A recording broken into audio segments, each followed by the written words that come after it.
ચલો ઓકે, તો હવે આ દાખલો આપણે ગણવો છે. તો આની અંદરથી તમને આઈડિયા આવી જવો જોઈએ કે શું કહેવા માંગુ છું.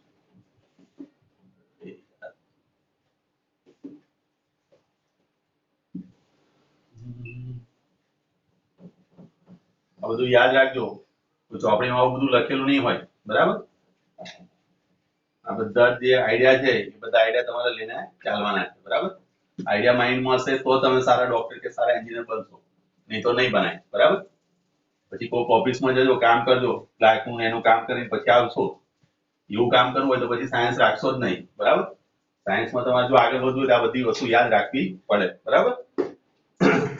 ચલો, આનો મારે મહત્તમ અવરોધ છે. તો મહત્તમ અવરોધ માટે કયું જોડાણ આવે?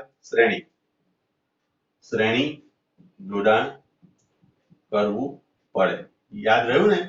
તો ચલો આનું શ્રેણી જોડાણ કરીએ એટલે અહીંયા તમે લખશો R કુલ બરાબર R1 plus R2 plus R3 plus R4. That means કે શું લખશો? 4 + 8 + 12 + 24. તો 8 ને 12 20 ને 4 24, 24 દુના 48 એટલે 48 ઓહ્મ. આ અવરોધ આમાંથી કોઈ પણ અવરોધ કરતા મોટો થયો માટે કે આવશે મહત્તમ. અહીં તમે લખશો therefore R મહત્તમ, બરાબર. એના બરાબર આટલું મૂલ્ય આવે. એ જ રીતે ન્યૂનતમ માટે તો શું કરવું પડશે? સમાંતર જોડાણ. સમાંતર જોડાણ કરવું પડે. ક્લિયર? અહીં મને અંદાજ આવી જવો જોઈએ મારે અહીંયા કયું ન્યૂનતમ મૂલ્ય લેવું છે. તો અહીંયા તમે લખશો 1/r ન્યૂનતમ is equal to 1/r1 plus 1/r2 plus 1/r3 plus 1/r4. કોઈ આવ્યું છે? ચલો નથી કોઈ. તો અહીંયા આગળ 1 પહેલો અવરોધ છે 4, બીજો અવરોધ છે 8, ત્રીજો અવરોધ છે 12 અને ચોથો અવરોધ છે 24. તો 24 ના બધા ગુણાંકમાં જ આવે છે. એટલે તમે કહી દો 24 લસા લઈ લો, બરાબર. તો અહીંયા આગળ અહીં 24 વડે ગુણશો તો 6 ચોક 24 થશે એટલે 6 આવશે અહીં જવાબ. અહીંયા આગળ 8 તારી 24 આવે. અહીંયા આગળ 12 તો 12 દુના 24 અને 24 બરાબર. સોરી એટલે 1 આવ્યો, બરાબર. ચલો 6 ને 3 9, 9 ને 10, 10 ને 2 12, 12 ભાગ્યા 24. That means કે અહીંયા આવશે 2 1 દુત્યાંશ. That means કે 1/r ન્યૂનતમ. Therefore r ન્યૂનતમ is equal to અને ઉલટાવશો એટલે 2 ઓહ્મ. મેં તમને હમણાં જ કીધું કે આ અવરોધ ન્યૂનતમ સમાંતરમાં જે અવરોધ આવશે એ આપેલા અવરોધમાંથી સૌથી ઓછું મૂલ્ય એનું હશે. એના ઓછા કરતા પણ ઓછું હોય. જો આ જે મૂલ્ય આપેલું છે સૌથી ઓછો 4 છે. જુઓ અહીંયા આગળ સૌથી ઓછો 4 છે, 4 કરતા પણ એનું મૂલ્ય ઓછું આવ્યું. અહીંયા આગળ 48 સૌથી મોટા કરતા પણ વધારે. તો આ બે બાબતોને ધ્યાનમાં લઈને આ દાખલો મૂકેલો છે. ચલો સમજ પડી? હલો, ચલો ઓકે. કોઈ કન્ફ્યુઝન હોય તો મને કહેતા રહેજો, બરાબર. ચલો આગળ જઈએ આપણે.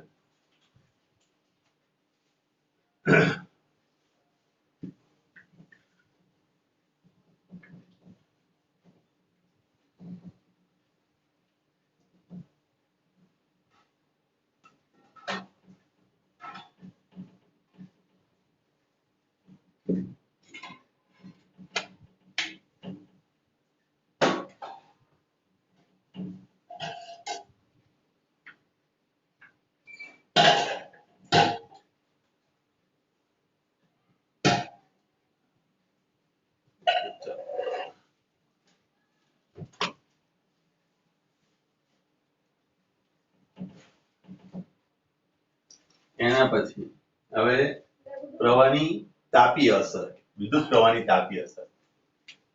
ટોપિક અહીંયા આગળ આપણને એવો આપેલ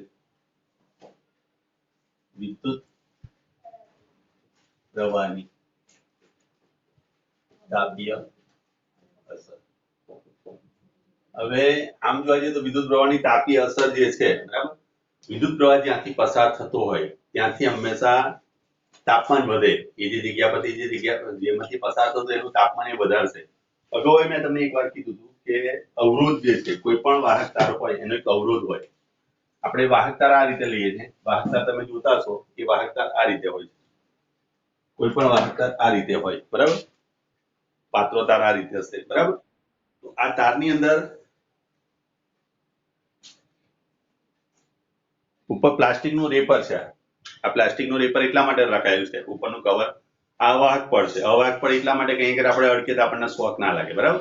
તો સ્વાભાવિક વસ્તુ છે કે આપણને અહીં ઝટકો લાગશે નહીં, તો એની માટે અહીં આપણે ઉપર શું રાખ્યું છે, કવર રાખ્યું છે, એટલે કે અવાહક પડ રાખ્યું છે. આ વાહક પડની અંદરનો જે વાયર તાર છે, દાખલા તરીકે અંદરનો તાર મેં આ રીતે બતાવ્યો, અને હું ઝૂમ કરું, લગભગ 10,000 નું ઝૂમ આપી દઉં, તારને મેં મોટો કર્યો, બિલોડી કાચ વડે આપણે મોટો કરી દઈએ ને એવી રીતે આને મોટો કરીને જોઈએ.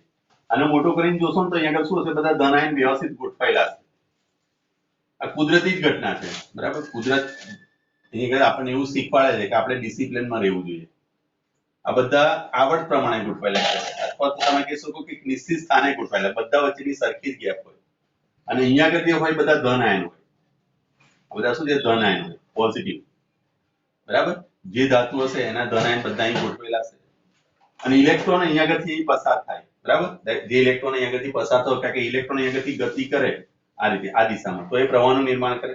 પણ જ્યારે જતો હોય ત્યારે શું થાય, ઇલેક્ટ્રોન અહીંયા આગળ આવ્યો, જે બહારથી ઉર્જા લઈને આવ્યો છે, એ ઉર્જા લઈને આગળથી આવશે, એટલે અહીં અથડાશે આની જોડે. તો આ પણ પોતાના મધ્યમાન સ્થાનની આસપાસ દોલન કરતા, પણ દરેક વખતે અહીં આગળ આ અથડાશે, પછી પાછો આને અથડાઈને આગળ જાય, આને અથડાય, પછી આને અથડાય, પછી આને અથડાય. ઇલેક્ટ્રોનની ગતિ સીધી નથી થતી, ધ્યાન રાખજો, બરાબર. ઇલેક્ટ્રોનની ગતિ કદી સીધી નથી થતી, એ દરેક ધનાયન જોડે અથડાઈને જાય. આ રીતેનો માર્ગ હોય, આ રીતે. આ બધું વિધિન 10⁻⁹ સેકન્ડમાં, એટલે કે નેનો સેકન્ડ કરતા ઓછા સમયમાં થઈ જાય, બરાબર. એ જે આગળ જતા તમે ભણશો, આ જે ખચકાઈ ગતિ કરે, સીધી ગતિ નથી કરતો. આ ખચકામણ જે અનુભવ એને અવરોધ કહેવાય. શું કહેવાય? અવરોધ, બરાબર. હવે સપોઝ માન લો કે તમને બંધ ઓરડી હોય એને બંધ કરી દો. દાખલા તરીકે આ ઓરડી છે, માન લો કે એક નાની ઓરડી છે, બરાબર. આ નાની ઓરડી છે ને એની ઉપર એક પંખો છે અહીંયા આગળ, બરાબર. આ પંખો ફરી ગયો છે અને બારી બારણા બધું જ બંધ કરી દીધું. આ બારણું છે એ પણ બંધ કરી દીધું. હવે યાદ રાખજો, બંધ કરી દીધું છે. આ બારી પણ બંધ કરી દીધી છે, બરાબર. ક્લોઝ છે બધું. અને આ પંખાને હું ફેરવું, બરાબર, તો શું થશે? આનું તાપમાન વધે કે ઘટે? દાખલા તરીકે આનું તાપમાન 20°C શરૂઆતમાં છે, પણ જ્યારે તમે એને પંખો ફેરવશો તો થોડીક વાર પછી આના તાપમાનની અંદર 2 કે 3 ડિગ્રીનો વધારો થાય. તો વધારા થવા પાછળનું કારણ શું છે કે અંદરના જે ઘટક કણો હોય એ અથડામણ અનુભવે, અને એ અથડામણ અનુભવશે માટે ત્યાં ઘર્ષણ થાય, અને ઘર્ષણ થાય ત્યાં હંમેશા તાપમાનમાં વધારો થાય. દાખલા તરીકે શિયાળામાં આપણે બે હાથ આમ ઘસીએ છીએ, યાદ છે? આ રીતે શિયાળો થતો તો આપણે બે હાથ ઘસીએ તો ગરમ થશે. વત્તા તમે જ્યારે ટોકીઝમાં પિક્ચર જોવા જાઓ છો અને તમે જ્યારે છૂટો છો તો એ ગલીની અંદરથી જ્યારે પસાર થતા છો તો બધી ભીડ એક સાથે થશે ને ત્યારે તમને ગરમીનો અહેસાસ થશે, કારણ કે બધા અથડાઈને ચાલશે. અથડામણને કારણે પણ ત્યાં ગરમી ઉત્પન્ન થશે, ઓક્સિજન પણ ખૂટી જવાનું. તો આ બધી વસ્તુ જે છે એને પણ ધ્યાનમાં રાખીને અહીંયા આગળ તમે જો જેટલી અથડામણ અનુભવશે તો અહીંયા આગળ ઘર્ષણ થશે, અને ઘર્ષણને કારણે શું થશે? ઉષ્મા ઉત્પન્ન થશે. અને એ જે ઉષ્મા ઉત્પન્ન થઈ એને જૂલ ઉષ્મા ઉર્જા કહેવાય. કઈ ઉષ્મા કહેવાય? જૂલ ઉષ્મા ઉર્જા. જૂલ ઉષ્મા ઉર્જા જે અવરોધને કારણે આવે. કોને કારણે? અવરોધ. અને અવરોધને કારણે આવે છે, અને એનું સૂત્ર જે છે એ પણ આપણે સાબિત કરીએ, બરાબર. આ બધી વસ્તુ અત્યારે મેં તમને બેઝિક વસ્તુ સમજાવી કે જ્યારે ઇલેક્ટ્રોન અહીંયા આગળથી આમ જતો હશે તો એ પ્રવાહનું નિર્માણ કરે, પણ પ્રવાહનું નિર્માણ કરવા માટે શું કરે છે? ખચકાઈને ગતિ કરે. એ કોને કારણે ખચકાય છે? એને અવરોધ કહેવાય. તો અવરોધને કારણે ખચકાય, અને અવરોધને કારણે આગળ શું થશે? ઉષ્મા ઉર્જા ઉત્પન્ન થાય. મેં તમને ગઈ ફેર એક પ્રેક્ટિકલ કરવાનું કીધું હતું, બરાબર. આ જો તમે કર્યો હશે તમને મજા આવશે, બરાબર. ફિઝિક્સ એક એવો સબ્જેક્ટ છે જે તમારી આજુબાજુ છે, તમારી આજુબાજુ તમે બેઠા છો તે ફિઝિક્સ થી જુઓ છો, મને સાંભળો છો, ત્યાં પણ ફિઝિક્સ છે. ફિઝિક્સ વિનાની દુનિયા અશક્ય છે, બરાબર. તમે આજુબાજુ જોશો ને, હું હાથ ઊંચો કરું છું એમાં પણ ફિઝિક્સ છે, હું લખું છું એમાં પણ ફિઝિક્સ છે, હું બોલું છું એમાં પણ ફિઝિક્સ છે. ઘર્ષણ બળ છે માટે હું બોલી શકું છું, ઘર્ષણ બળ છે માટે હું લખી શકું છું. આ બધું આપણે આગળ ભણવાનું છે, પણ તમે એને ફીલ કરજો, એને અહેસાસ કરજો. નહીં તો તમને કેવું લાગશે, આ પેલું આપણે કોઈ રાજા રાણીની વાર્તા હોય કે ભાઈ ઇતિહાસ જેવું હોય ને, ઇતિહાસ જેવો સબ્જેક્ટ નથી. તમારે એને સમજવું પડશે, બરાબર. અને સમજવા માટે તમારે તમારા બ્રેનનો ઉપયોગ કરવો પડશે. જો બ્રેનનો ઉપયોગ નથી કરતા તો તમે 11 માંથી લાઈન ચેન્જ કરી નાખો, બરાબર. ક્લિયર? તો અહીંયા થોડુંક મેં તમને આવું કઈ કીધું હતું કે એક સેલ લેવાનું, એક બેટરી લેવાની, એક છેડો તમારો પ્લસ અને એક છેડો માઇનસ હતો. આ રીતે નાનો પાવર લઈ લો, જે સેલ તમે કહો છો 1.5 વોલ્ટ હોય. અને આ વાહક તાર જે છે, આ વાહક તાર એને અહીંયા આગળ એક લગાડો, એક અહીંયા આગળ લગાવો. પણ એ વખતે શું કરશો? કોટિંગ કાઢી નાખજો. આનું કોટિંગ કાઢેલો વાહક તાર હોય આ રીતે તમે લગાડશો, અને અહીંયા આગળ તમે અડકવાની કોશિશ કરશો ને તો તમને ગરમ લાગશે, ગરમી લાગશે. એનો મતલબ એ શું થયો કે અહીંયા આગળથી ઇલેક્ટ્રોન અહીંયા આગળથી આમ જાય છે, આ ઇલેક્ટ્રોન આમ જતો હોય, આ ઇલેક્ટ્રોન તો આમ જોવા જઈએ તો ઇલેક્ટ્રોન આમથી નથી જતો, ઇલેક્ટ્રોન અહીંયા આગળથી જાય નેગેટિવ, આ ઇલેક્ટ્રોન આમ જાય, બરાબર? તો અહીંયા આગળ આ તારની અંદર, આ તારને જો તમે ઝૂમ કરીને જોશો ને, મોટું ઝૂમ, તો મેં હમણાં ઝૂમ કરીને મેં તમને બતાવ્યું કે એનું જે ધન આયન હશે એની અંદર બધા તારના ધન આયન હશે, એની અંદર ઇલેક્ટ્રોન જઈને શું કરશે, દરેક વખતે અથડામણ અનુભવશે. અહીંયા આગળ બીજો હશે એની જોડે અથડામણ અનુભવશે, અહીંયા આગળ અથડામણ અનુભવશે, દરેક જોડે અથડામણ અનુભવે. જેટલા એની રેન્જમાં હતા બધા જોડે અથડામણ અનુભવતો જશે, એટલે ખચકાઈ જશે. ખચકાઈને એટલે શું કરશે ને, ધક્કો મારતો એને હલાવશે, બરોબર? બરાબર? તો સ્વાભાવિક હશે કે દોલિત અવસ્થામાં હશે, દોલન જ્યાં થતા હોય, તમને ઉદાહરણ આપ્યું ઓરડી વાળું, જ્યાં અસ્વ્યસ્ત ગતિ થતી હોય, બધાની પરિણામી અસર જોવા જઈએ શું થાય, એનું તાપમાન વધે, માટે આપણને ઉષ્મા ઉર્જાનો અનુભવ થાય, બરાબર? તો આ તો ખાલી 1.5 વોલ્ટની બેટરી હતી. હવે આપણા ઘરની અંદર જે વાહક તાર જઈ રહ્યા છે એની અંદર 230 એસી વોલ્ટેજ જતો હોય, તો સ્વાભાવિક વસ્તુ ત્યાં પણ ઉષ્મા ઉર્જા ઉત્પન્ન થવાની છે, બરાબર? તો આ બેઝિક કોન્સેપ્ટ મેં તમને ચલાવ્યો. એની અંદર તમે થોડું ધ્યાનથી આજે આ લાઇટ ની અંદર મગજમારી ના કરશો, એસી ની અંદર મગજમારી ના કરશો કે આપણા ઘરની અંદર જે લાઇટ છે આગળ કોટિંગ કાઢીને પછી વાયર જશો તો જતા રહો ઉપર, ખબર નહીં પડે. આ ધ્યાન રાખજો, 10મા ધોરણમાં છો તમે, નાના નથી. નાનો પાવર કે નાની સેલ બેટરી હોય એની અંદર જ આ પ્રયોગ કરવાનો, બરાબર? બીજો કોઈ જગ્યાએ પ્રયોગ કરવાની જરૂર રહેતી નથી. સમજ પડે છે ને? હલો, તો વખતે એના જો સેલ લેવાનો, બરાબર? જો આપણે જાણીએ છીએ કે બેટરી અથવા તો વિદ્યુત કોષ ઉષ્માનું પ્રાપ્તિ સ્થાન છે. કોષમાં થતી રાસાયણિક પ્રક્રિયા બે છેડા વચ્ચેના વિદ્યુત સ્થિતિમાનનો તફાવત ઉત્પન્ન કરે છે. જે મેં બેટરીની વાત કરી, સેલની વાત કરી, એની અંદર રાસાયણિક પ્રક્રિયા થાય, ધન આયન ને ઋણ આયન છૂટા પડે. એ ધન આયન ને ઋણ આયન છૂટા પડે વાયર મારફતે એક આયનથી બીજા આયન, એક ધ્રુવથી બીજા ધ્રુવ તરફ જાય, બરાબર? ફરીવાર સમજી લો, આ જે બેટરી છે, આ તમે કોઈ પણ સેલ લઈ લો, તમારા મોબાઈલની બેટરી લો છો તોય ચાલશે, તો મોબાઈલની બેટરીની અંદર અહીં પ્લસ હશે ને અહીં માઇનસ હશે, જોજો. તો અહીંયા આગળથી તમે વાયર લીધો ને અહીંયા આગળ તમે જોઈન કરો, તો આમ આપણે લખીએ છીએ કે પ્લસ માંથી આ તરફ પ્રવાહ જવાનો આમ, બરાબર? પણ અહીંયા આગળ રાસાયણિક પ્રક્રિયા થાય. અહીં કઈ પ્રક્રિયા થાય? રાસાયણિક પ્રક્રિયા. રાસાયણિક પ્રક્રિયા થવાને કારણે ધન આયન બધા અહીંયા આગળ ભેગા થઈ જશે, પોઝિટિવ, અને નેગેટિવ બધા અહીંયા આગળ ભેગા થઈ જશે, અને અહીંયા આગળથી બધા ધન આયન આ રીતે અહીં રોટેશન ચાલ્યા કરશે. અહીં તમે કોઈ બલ્બ કે કશું મૂકશો તેની અંદર ઉર્જા તમને દેખાશે, બરાબર? એટલે કે અહીંયા આગળ રાસાયણિક પ્રક્રિયાના કારણે આપણને પ્રવાહ મળે છે, બરાબર? અથવા તો તમે ચાર્જિંગ કરો છો, જે ચાર્જિંગ કરો છો ત્યારે પાછું રાસાયણિક પ્રક્રિયાનું વિરુદ્ધ સ્વરૂપ થાય, બરાબર? ચલો, જે બેટરી સાથે જોડેલ કોઈ અવરોધ કે અવરોધોના તંત્રમાં વિદ્યુત પ્રવાહ વહેવડાવવા માટે ઇલેક્ટ્રોન ગતિમાં લાવે છે, બરાબર? અહીંયા આગળ તમે કોઈ અવરોધ જોઈન કરશો તો શું થશે? આ તારનો અવરોધ સિવાયનો પણ અવરોધ બીજો જોઈન કરશો તો આની અંદરથી શું કરશે? પ્રવાહ પસાર થશે, અને અહીંયા આગળ એ અવરોધની અંદર જે તે ઉર્જા આપણને આપશે, બરાબર? દાખલા તરીકે અવરોધ તરીકે તમે બલ્બ પણ લઈ શકો છો, અવરોધ તરીકે એક નાનો પંખો પણ લઈ શકો છો. પંખો છે, બલ્બ છે, ટ્યુબલાઇટ છે, અથવા તો ઘરનું એસી છે, બધા એક પ્રકારના અવરોધ છે. કારણ કે એમાં શું થાય છે? ઉર્જાનો વપરાશ થાય. અહીંયા આગળ શું થાય? ઉર્જાનો વપરાશ થાય, અને જે જગ્યાએ ઉર્જાનો વપરાશ થતો હોય એને અવરોધ કહેવાય. દાખલા તરીકે તમે તમારા પેરેન્ટ્સ માટે અવરોધ છો, આ કે ના? કાશવી, કેવી રીતે અવરોધ છો તમે? કારણ કે તમે પપ્પા જો પૈસા માંગો છો ને, મમ્મી જોડે પૈસા માંગો છો, લાવો મારે આ વસ્તુ લાવવાની છે, તો જે વપરાશ કરાવે એને અવરોધ કહેવાય, બરાબર? ચલો, એટલે એવી રીતે અહીંયા આગળ શું થાય? દાખલા તરીકે તમે બલ્બ મૂક્યો હોય, દાખલા તરીકે તમે પંખો મૂકો છો, દાખલા તરીકે એસી મૂકેલું છે, અથવા તો કોઈ પણ ઇલેક્ટ્રોનિક ઉપકરણ મૂકશો તમે, એ વિદ્યુતનું ઉપકરણ જેની અંદર શું થાય? ઉર્જાનો વપરાશ થતો, એ આપણી માટે અવરોધ તરીકે આવે, બરાબર?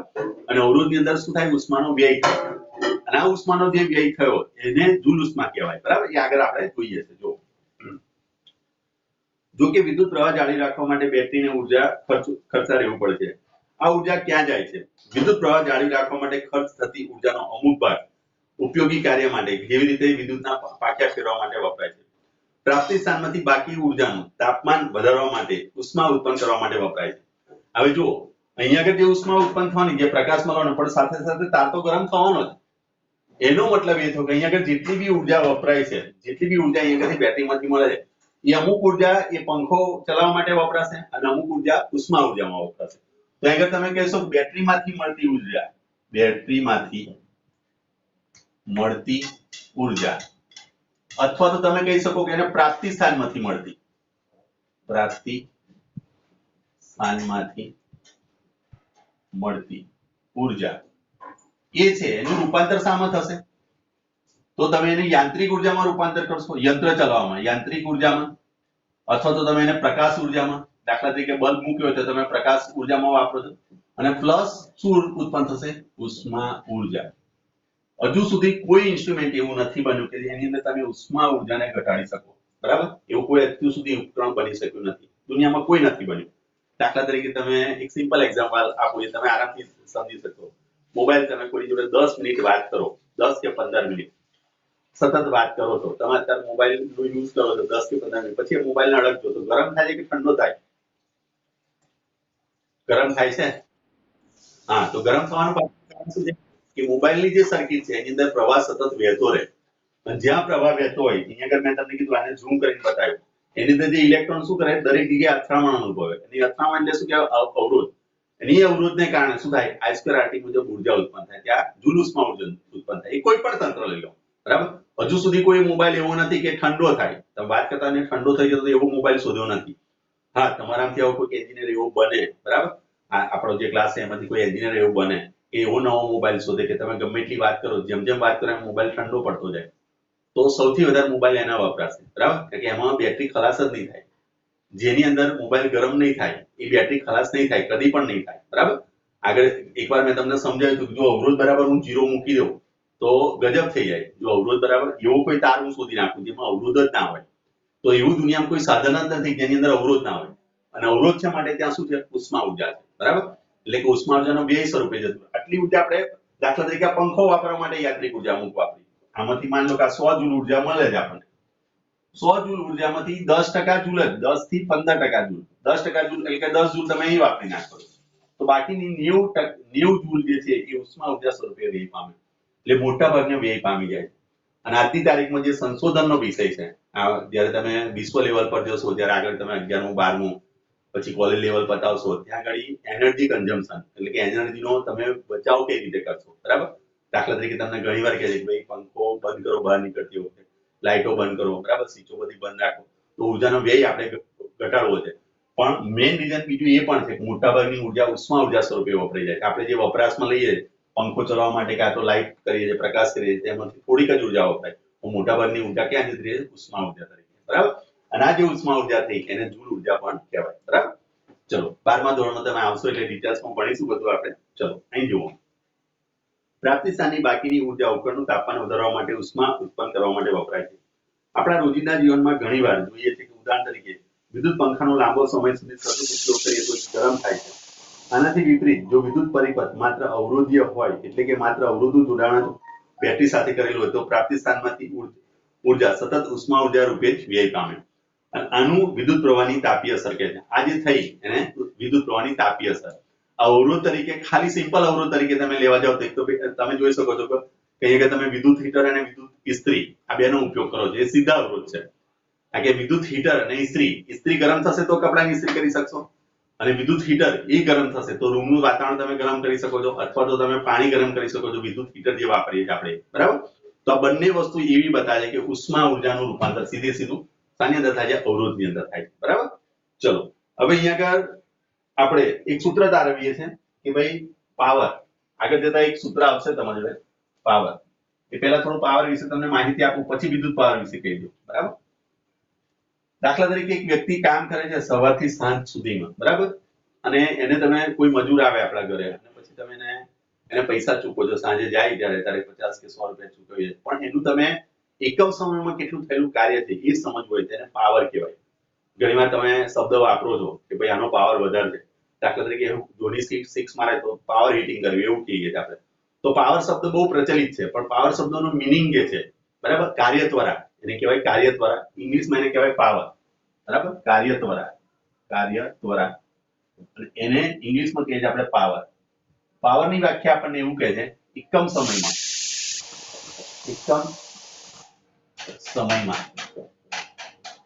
થયેલા કાર્યને પાવર કહે છે ક્લિયર એનો મતલબ એ થયો પાવર બરાબર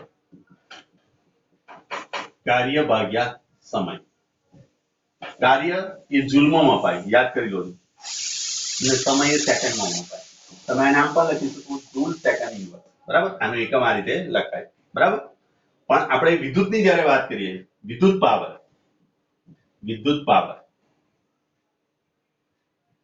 પાવર એની વાત જ્યારે આપણે કરીએ ત્યારે આપણે લખીએ છીએ v into i v એટલે લખશો તમે વિદ્યુત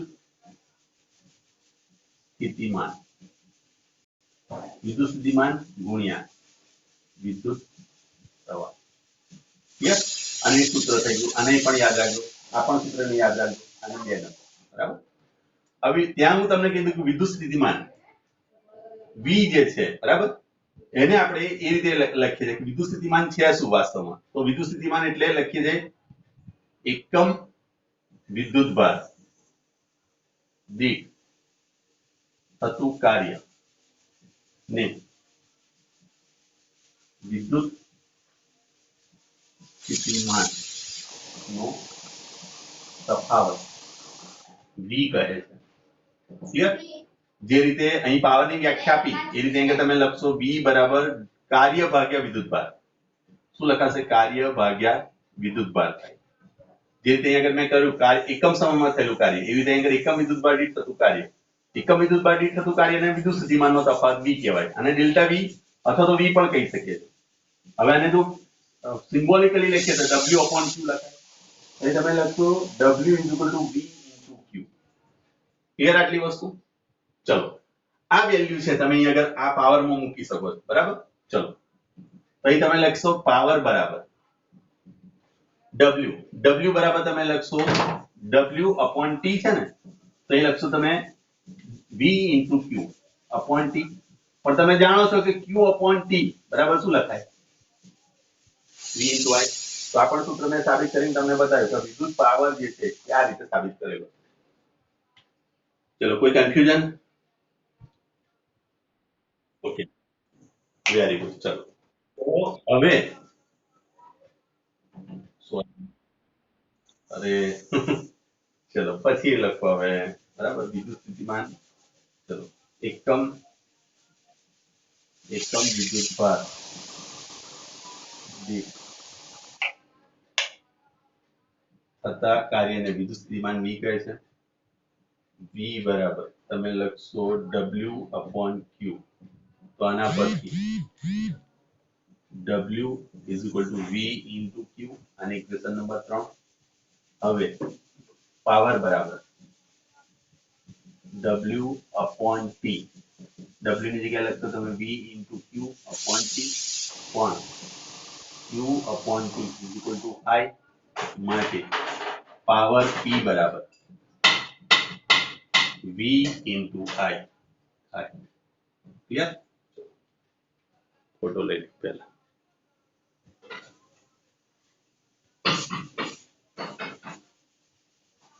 ઓકે ચલો